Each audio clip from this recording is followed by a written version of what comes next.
here's a little trick we're going to share with you.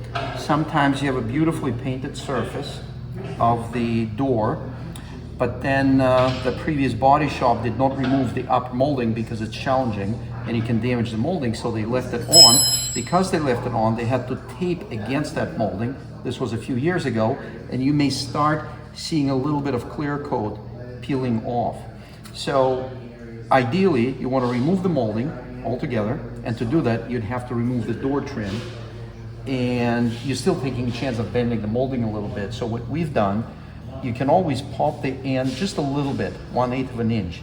Once you've done that, you can take pieces of about 10 inches long of the tape and slide them in like we did with this one. I'm gonna show you another one. Once you slide it in, all we need to do is to pull up the little rubber piece of the molding. And again, this trick would work on those moldings that have a little bit of rubber on the bottom. And those usually are the problematic ones. And then what you do, you're gonna actually pull this up, and this way you create a gap. This is a good trick for a body shop, so that way you can paint and you can clear coat under the molding without removing the molding. For us, it's a good trick because we can lift up the molding just enough to get that cleaned up and then do a little clear coat touch up. So we have another piece here, and here's how it works. You put it in, you put this in, slide it in here, and then just tack it in a little bit more, butt it against the other side.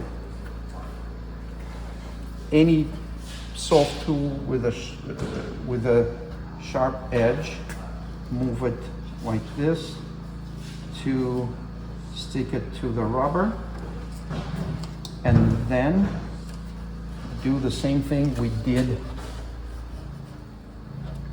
earlier. Lift this up. And if you have a little gap here, it's okay because it's all already lifted up, and you can always slide another little piece to fix that. Let's do that. So we're going to take this tiny one, bring it in all the way, put that in here, lift that up, and we have our gap. If you take a look at it, we have just enough gap to do what we need to do, but if this was done by the body shop, we wouldn't have to do what we have to do. Thank you for watching this video, a little trick from AlphaCars team.